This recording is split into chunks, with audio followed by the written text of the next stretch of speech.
This is Learn from Others, where we interview a cross-section of successful individuals so you can learn from their experiences, achievements, and even their mistakes. We ask 4 questions that will educate and inspire. Greg Stanley will be your guide as we join our guest on a journey from adolescent daydreaming to success in today's world. Join us on this adventure as we learn from others together. Welcome to Learn from Others, where we help others succeed by sharing success. I'm very excited to introduce our special guest, Joeanne Gutzwiller. Joeanne, thank you for taking us on your career journey today. Oh, you're welcome. Absolutely. Awesome. Well, before we find out what you're actually doing today, let's start at the very beginning, and please tell us, what did you want to be when you grew up? Oh my gosh, so many different things. I remember wanting to be a journalist at one time, a broadcast news anchor. Wow. a psychologist, and I'm pretty sure there were others too. I Wow. had lots of interests. Yes. That's pretty aspirational for a little kid. What kind of drove that? I don't know. I guess as a little kid, I'm probably thinking more like in high school that these were my interests by the time I got into high school. Okay. Yep. I'm not sure what I wanted to be when I was a real little kid. Yeah, most of us didn't know. Right, exactly. Well, what were some of your favorite subjects or hobbies while in high school? I liked journalism. I was the editor of the newspaper and the yearbook, and so I really liked that. I liked English and literature. I've always loved to write, and so I loved any classes that involved writing. Well, cool. What was your first job? So my first real job, between my senior year of high school and freshman year of college, I worked for a market research firm, and I conducted market research surveys over the phone. And it was my first real job, and I thought it was really cool, actually. The 2 things I remember from that job, one is I worked on a survey with farmers, and so I had to call farmers during the day and ask them market research questions. The problem with that is farmers are never inside to take phone calls. Right. And so I was calling them constantly and really never getting anybody on the phone. And then the other survey I worked on was a wine survey, and I thought that was really cool, too. So I actually really liked that job. Yeah. What kind of questions were you asking them? What kind of data were you getting through your questions? It was kind of like it was like consumers' awareness of the existence of different types of wines, and like their product recognition and brands that they were familiar with, and also like looking at the effectiveness of advertisements of different like wine distributors. And have you seen this ad? Do you remember this ad? What do you remember about this ad? Things like that. So that's a very interesting first job. So tell us, what do you do? Yeah, what do you do today? So nothing like that at all. Today, I work as a clinical child psychologist, and I specialize in anxiety disorders. So if you would, walk us through, the farm surveys, the wine surveys, to what you do today. How'd you get there? So how I got there was I actually, I have an undergraduate degree from Xavier University, and it is not in psychology at all. It's actually in economics. And I worked for a few years as an economic analyst and before I switched to pursue my degrees in psychology. But essentially, I really found the study of economics in college really interesting, but I really didn't like the day-to-day work. And I wasn't really fulfilled, and I knew I wanted to help people and have a bigger impact. And so then I switched gears and started taking a few psychology classes and applied for graduate school and was fortunate to get in. And that began my journey to where I am today. Okay, so what was your first job actually in that field? To get an advanced degree in psychology is a lot of years and a lot of training, and I had lots of jobs along the way before I actually got my degree. So in graduate school, what we do is we do practicum placements, and so probably my first actual clinical job was working in an inner city psychology clinic where we essentially accepted anybody who walked through the door regardless of insurance or not having insurance, and we assessed the patients, and then we provided treatment. And so that was probably my first clinical contact with patients, and that was very, very interesting, as you can imagine. Right. all types of patients, from like mild problems to really severe mental health issues. So that was really cool. Yeah, Right. I really like that. And then I had a bunch of other jobs like that along the way. I worked at a couple different children's hospitals. I eventually decided to specialize in working with children. And so I worked in a bunch of different hospitals. I did a lot of work with medically complicated children and their families. So children with like cystic fibrosis and cancer and like severe like developmental delays and problems. Wow. It seems like you have to really have the right mindset to be able to help and cope with all that you're seeing on a daily basis, right? Absolutely, especially with the medically complicated kids. I actually don't work with medically complicated kids anymore in my practice, and I just found that it is really, really draining, and I think it's something that nobody can really do on a long-term basis. It's good to kind of do your stint for a couple of years, but after a couple of years, it's really, really sad and draining. So you mentioned you did a lot of different jobs. Was this because you were trying to explore and kind of figure out exactly what specialty you wanted to be involved in? Yes and no. I mean, yes, certainly that's part of it. But the other reason is when you are pursuing a doctorate in clinical psychology, you need to have a certain number of clinical hours before you can graduate. And I can't remember, but it was like over 1,000 clinical hours that I had to have. Wow. And so you have to work. To get those hours, but also you want to do it in a variety of areas. So you're really exposed to like all the different possibilities you can choose from, essentially. Right. So right. That's why the variety and then the high number of different placements to get the training. Yeah. That's really interesting. Well, what is your typical work week like? So typically on a daily basis, I see 6 to 7 patients a day, and typically for 45 to 50-minute sessions. Sometimes I'm working with the child, just the child.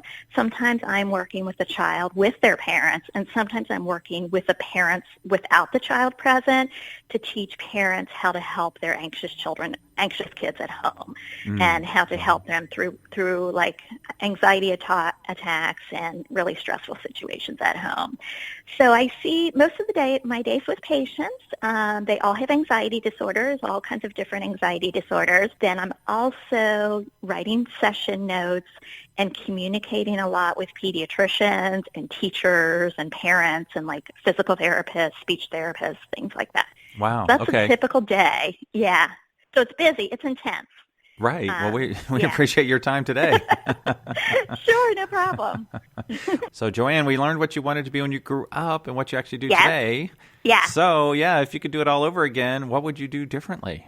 Oh, my gosh. Not a whole lot, I would say, because truly I love what I do, and I have loved the journey to get here, and I've always loved being a student. The only thing I might do differently would be to go further away for college for my undergraduate degree. I stayed pretty close to home, and although I lived on campus, and I definitely recommend students live on campus if it's possible for them, I wish I would have gone further away. Like University of Dayton? No, I'm just kidding.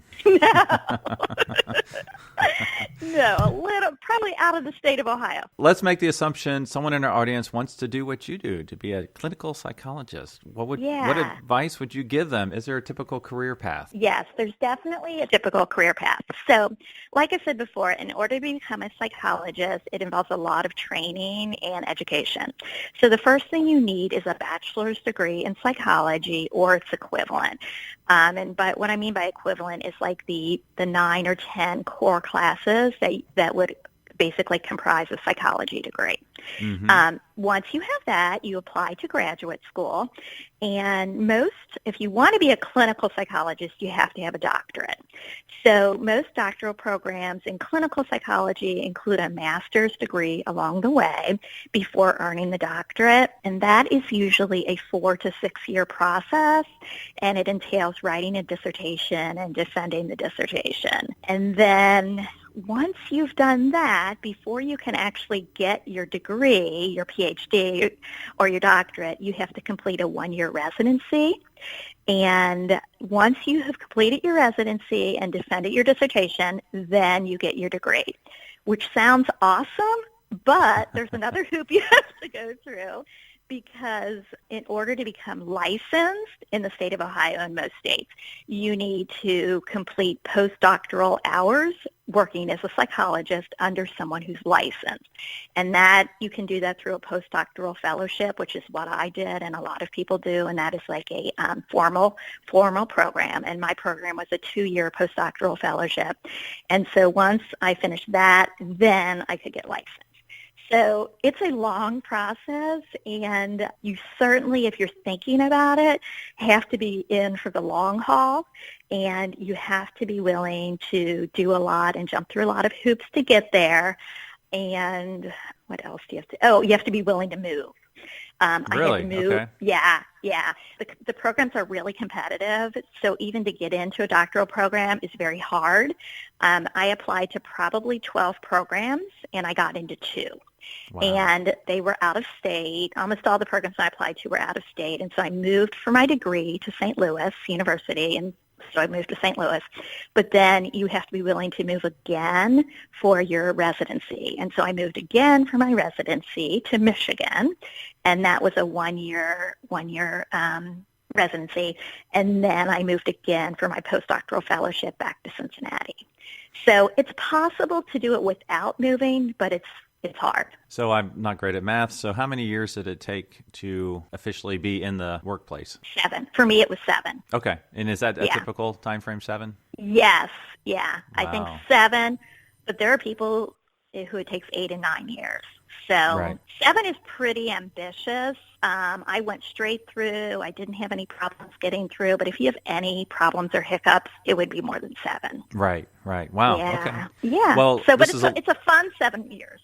It's a fun I set, enjoyed right? it. Yeah, I enjoyed it. Now, is there any advice you would give to one of our students that might be pursuing that degree right now, who is currently in college? Currently in college, yes. So if you want to get into a doctoral program in psychology, there are 2 things that I'd recommend for college students to do. One is to try to get some type of volunteer placement where you're working with patients or interacting with patients. And that can be any kind of volunteer work, like at a hospital or a children's hospital or a community mental health agency. And then the other thing you should definitely do is, if you're interested in a Ph.D., is try to do some research with a professor at your school. Help them with a research project that they're working on. It's good to have a little bit of research experience before applying to grad school, and also a little bit of clinical contact before applying to graduate school. Those 2 things are really key. And then also doing very well on the GRE. Okay, awesome. Well, I'm Yeah. glad I asked that question. Those were great answers. Yeah. Oh, sure. Good. Yeah, that's great. Well, as with most journeys, success largely depends on reliable transportation. And we don't know each other, but I'm a huge car enthusiast. So would you Great. please tell me, what was your first car? Very first car I bought with my own money was a Saturn. Oh, okay. That's Yes. cool. My sister had a Yeah. Saturn, so that's Oh, neat. did she? Yeah. Wow. Okay, now what's your dream car if you have one? Gosh, I don't know. I'm not a big car person. Probably a BMW would be nice. Okay. Those are very nice. I like those. Yes. Yeah. Oh, good. Okay. Well, one great perk to some jobs is a company car. So if I had all the money in the world, I'd love to buy Yeah. you a cool company car based on your job. And this was one of the more Awesome. difficult ones. So I went with the trying to alleviate anxiety aspect of your job. Okay. Oh, cool. Okay. So the car I picked for you is actually a brand new car. It's a Tesla Model 3. And not only Ooh, because okay. not only because it's cool looking, but it is a very green car. So people don't have to be Oh. stressed out about the CO2 or, global warming or Gotcha. anything. Oh, that's awesome. It can park itself. It can drive itself. Wow. It can, you won't get into any fender benders. So I tried to pick something that was very hands-free and easy to operate and cool. Oh, my gosh. I love it. I'll have to good. look into it.